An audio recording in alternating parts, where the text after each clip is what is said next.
Bonjour à tous. Comment faire en sorte que des professionnels de santé communiquent avec des patients des deux côtés de la frontière? Eh bien, c'est la question qui est posée aujourd'hui lors de cette 4e journée de la santé transfrontalière organisée ici à Sarrebruck, dans le bâtiment qui se trouve juste derrière moi. Et pour répondre à cette question, je vous propose tout de suite d'aller à la rencontre de différents professionnels de la santé, de l'éducation, pour tout simplement savoir quelles sont les actions menées pour faciliter cette communication linguistique transfrontalière. Allez, suivez-moi.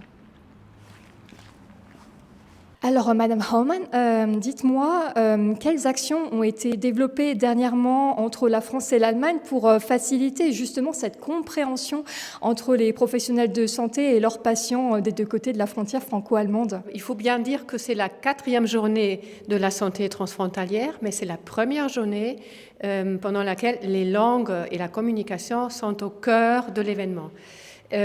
C'est vrai, il y a beaucoup d'activités autour du sujet de la santé.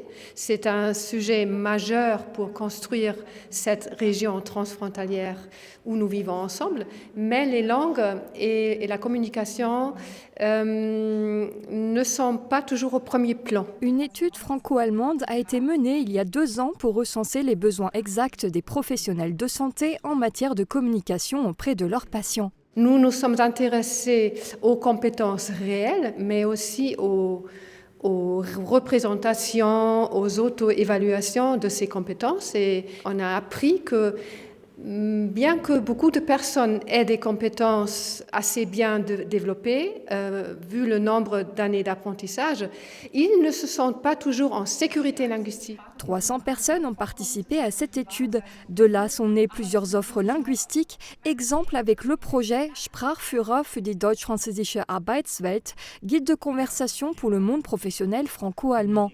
On a rencontré Max Pent, l'un de ses contributeurs. Dites-moi en plus sur votre projet. Volontiers.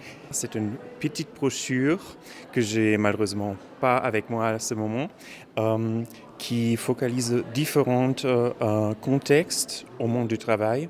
Par exemple, la candidature, écrire un email, faire une pause avec des collègues français parce qu'on a là une grande différence interculturelle avec ces deux cultures de manger. D'accord, donc c'est-à-dire que d'un côté il y a votre brochure, donc là où on apprend finalement les fondamentaux interculturels et basiques en français et en allemand, et il y a aussi ce cours en partenariat du coup avec les acteurs que vous venez de mentionner.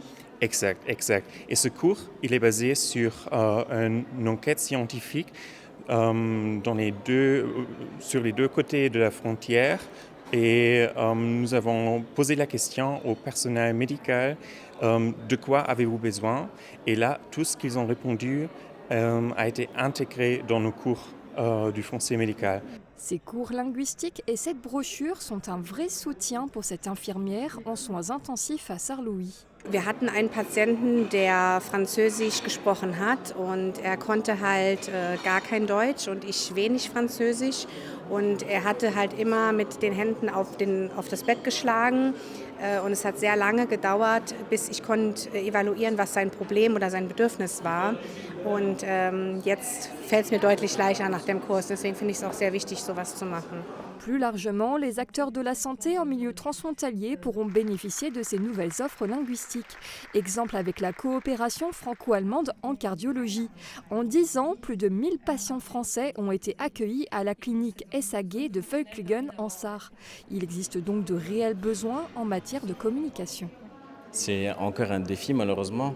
On a quand même pas mal de soignants et de médecins qui sont bilingues, mais ça reste au quotidien assez compliqué. Et ce n'est que le début. Par exemple, le cours à destination des professionnels de santé va se poursuivre dès la fin du mois de février à l'université populaire La Volkshochschule à Sarrebruck.